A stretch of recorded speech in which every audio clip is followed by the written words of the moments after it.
Ako po si Daryl, ang operator po ng Honda 30cm ng SP Divisoria. As this week po, nagamit po ito ng 5 beses na may total na 107 meters.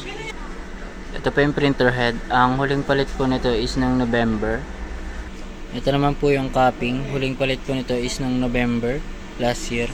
Ang percentage po nito is nasa 80%. Head clean.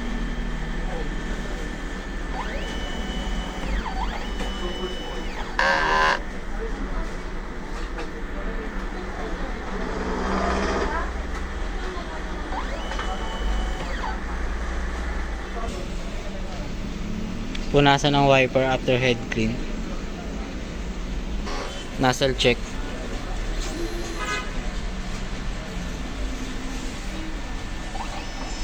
Ink waste tank na na-dispose last Saturday. Ito naman po yung ink system na ang level ay tama lang. AVR na may 150 volts. Ito naman po yung ground wire. Ito naman po yung stocks namin ng DTF. Ito po yung unused. Ito naman po yung in use. Tapos sa gilid po yung stock namin ng film. Printer daily checklist. Production log. Consumable monitoring. Cyan. Magenta. Yellow. Black. White. Powder. Ito naman yun sa film. Yun lang po.